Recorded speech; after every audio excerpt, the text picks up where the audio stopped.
Ikalawang kabanata. Ang wastong pagtuturo. Ngunit ikaw, Tito, ituro mo ang naaayon sa wastong aral.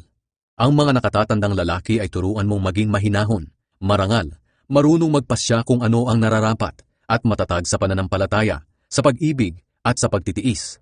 Ganoon din sa mga nakatatandang babae, turuan mo silang mamuhay ng maayos bilang mga mananampalataya. Huwag silang mapanira sa kapwa, at huwag maging mahilig sa alak. Dapat ay ituro nila ang mabuti upang maturuan nila ang mga nakababatang babae na mahalin ang kanilang asawa at mga anak. Marunong magpasya kung ano ang nararapat, malinis ang isipan, masipag sa tahanan, mabait at nagpapasakop sa asawa upang hindi mapintasan ang salita ng Diyos na ating itinuturo. Ganoon din hikayatin mo ang mga nakababatang lalaki na magpasya kung ano ang nararapat. Magpakita ka ng mabuting halimbawa sa lahat ng bagay. Maging tapat ka at taus-puso sa iyong pagtuturo. Tiyakin mong tama ang iyong pananalita at walang maipipintas dito, upang ang mga sumasalungat sa atin ay mapahiya dahil wala silang masabing masama laban sa atin. Turuan mo rin ang mga alipin na maging masunurin sa kanilang mga amo sa lahat ng bagay, upang masiyahan ang mga ito. At huwag silang maging palasagot.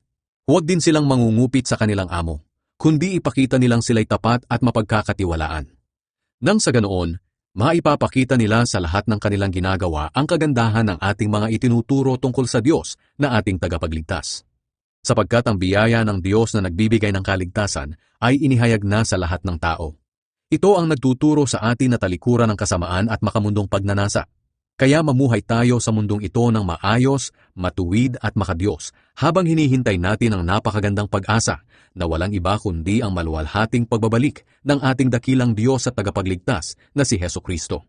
Ibinigay niya ang kanyang sarili para sa atin upang tubusin tayo sa lahat ng kasamaan at upang tayo'y maging mamamayan niya na malinis at handang gumawa ng mabuti.